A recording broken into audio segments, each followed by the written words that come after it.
Well, something else about that though is, and IT is probably not a good example because it was a larger company, a larger acquisition, but you should use journalists, whether they be bloggers or economy or whatever.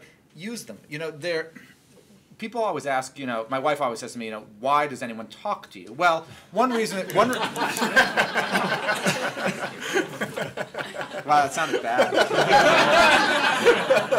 My wife says the same thing. Yeah. You know, one reason is because I can provide information to them, which is great. You know, sometimes, you know, with sources you trade information. But the other reason is because there's a real reason, particularly if it's somebody within a company, there's a specific reason why they're leaking it. Now, they might be a disgruntled employee who's just trying to screw their boss over. But usually there's a real good reason for it. I'll give an example. Years ago, there was a movement kind of after the dot-com crash where venture capital firms were kind of bloated, and a lot of their investors were trying basically to get them to cut existing fund sizes, which isn't something they contractually had to do. And they talked with their VC firms, and the VC firms basically kept blowing them off. Well, what was the decision that a bunch of these guys made? We're going to leak this to the press. We're going to leak to the press how incredibly unreasonable they're being. We're going to leak their numbers, which show exactly why they should do what we're saying they should do.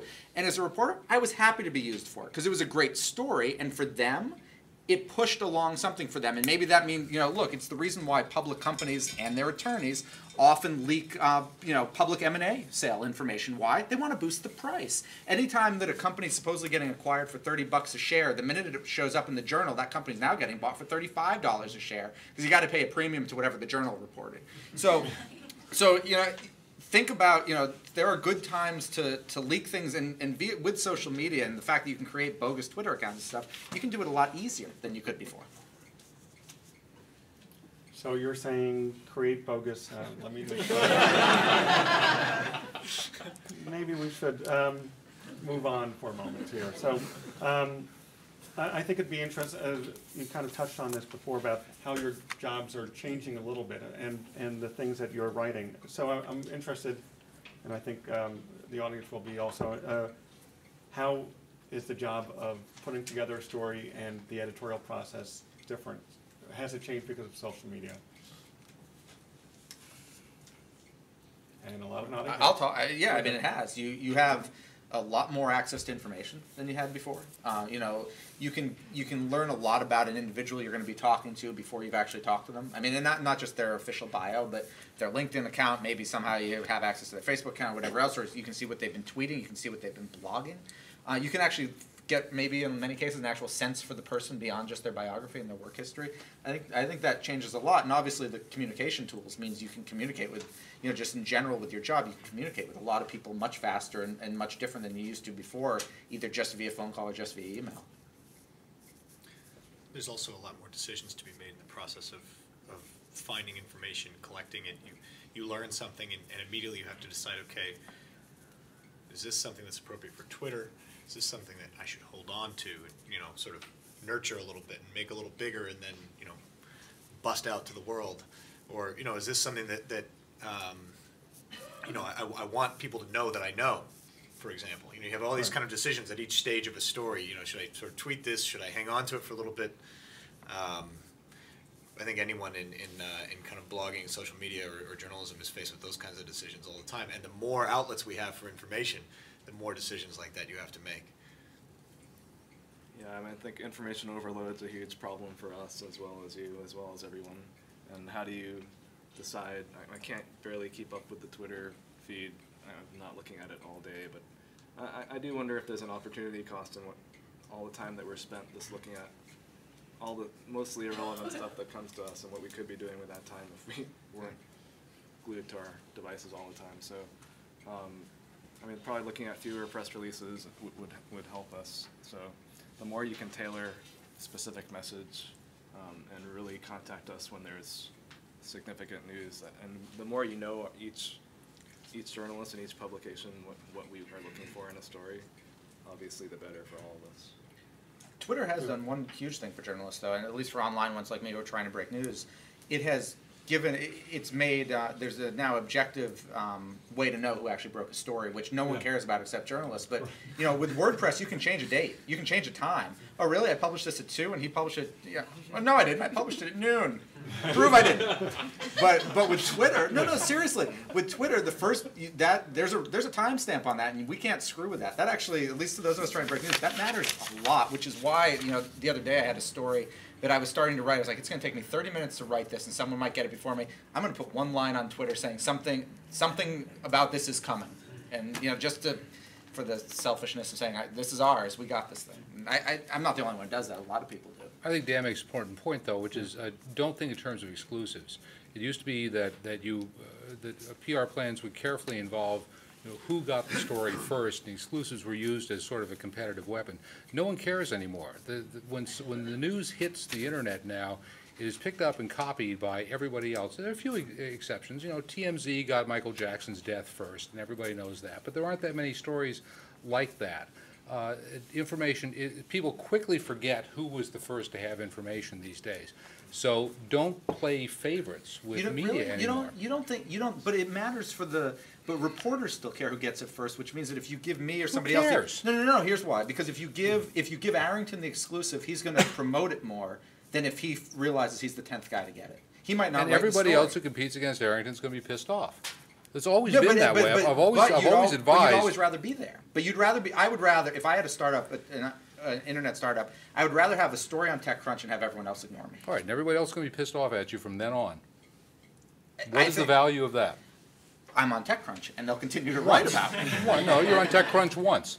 I've never believed exclusives were a good idea, and I think they're an even worse idea today. But if it's when nobody even cares except the reporters. But if it's a big enough news story, if it's important enough, everyone will pick it up because they'll feel they have no option to pick it up. If you're Apple, I don't think anyone in this room is Apple. I think everyone in this room is competing to try to get anybody to pay attention to them. And I would say in that case, exclusives are a terrible way to do that.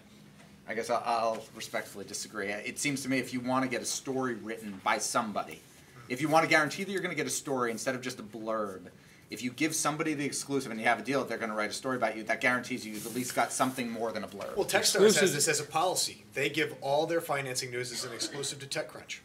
That's what they do. Exclusives are a terrible idea. Do not try to tell do them that. to send it to TechCrunch. And I actually agree with what Paul is saying, but that's more out of self-interest.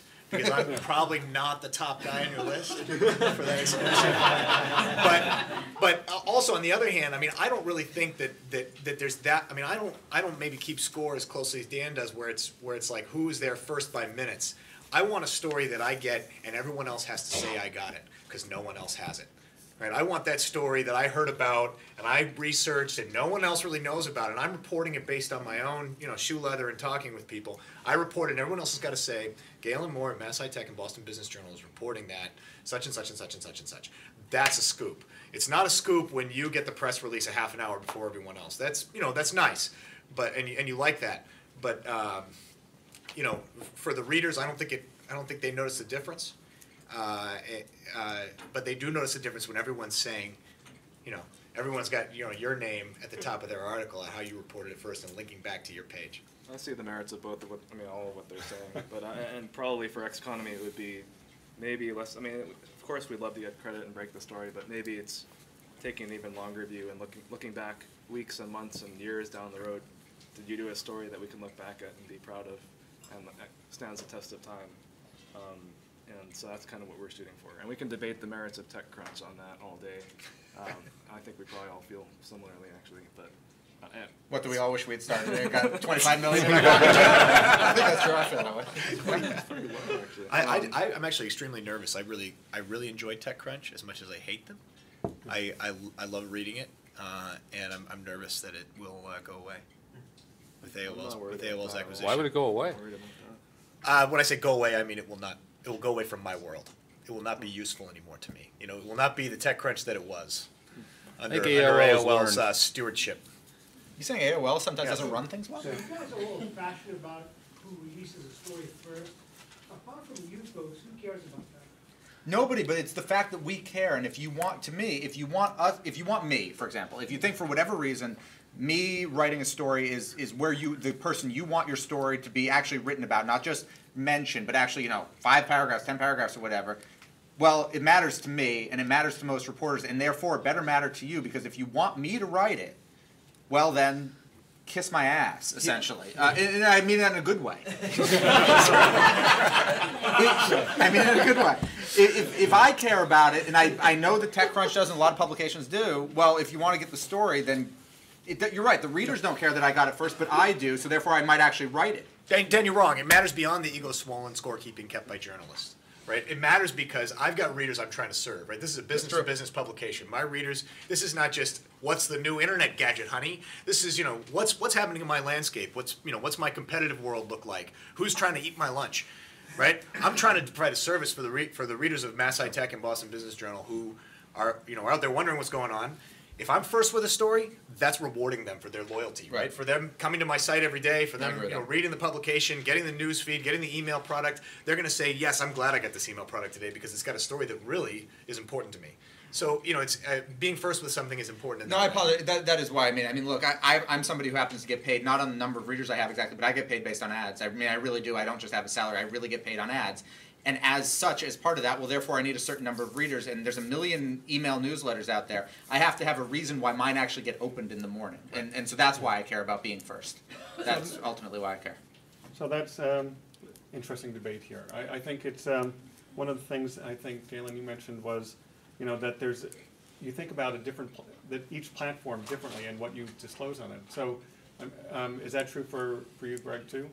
You mean versus Twitter versus, yeah, I mean, I have to say I find it annoying when people do what you were saying about tweeting that they have some story or something's coming. Big scoop coming in 30 minutes. I didn't say big scoop in 30 minutes.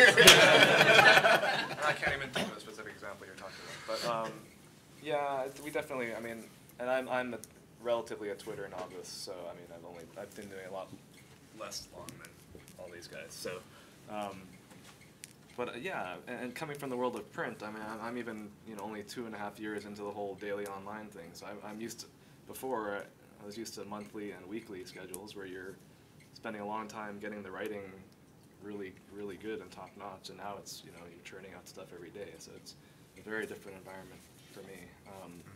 And you read Tech Review, right? Yeah, right? Tech Review, New Scientist. I read Tech Review every day. Yeah. I mean, every time anything comes out from Tech Review on my feed, I read it because they don't do breaking news like Dan does, but they write great stories, interesting stuff, and they get stuff that's unique that nobody else has. That's the key, I think, is being unique. So thinking about what to tweet, I mean, it's usually going to be something fairly frivolous or pointing to some story we just did or someone else did. I try not to just do our own things. I mean, I try to make it a place where people are going to want to go and to get general news and insights. The thing startups can do with Twitter, though, and that you couldn't do before as easily, is you can really directly interact with the journalists and the bloggers who you might someday want to write about you. And I don't mean interact like saying, hey, we've got something, write about us. But I mean, if that journalist or that blogger you're looking for writes something, you can start, you can retweet them and put a little comment. You can start a relationship via Twitter with these people that eventually, when there is something you actually want to say, that they might actually know you, and you might have had some dialogue and stuff that and you're in California and they're in Boston that you might not have had otherwise. And I think that's something great that Twitter can do. Something, by the way, which Facebook can't do nearly as easily. I mean, unless you're somebody who accepts all people for friends, Twitter can really do that for you. I'll just maybe turn this argument a little bit on its head, and with all due respect to my esteemed colleagues on the panel, are we even that important anymore? And I think that's a question you have to be asking. How much does the mainstream media matter to you anymore?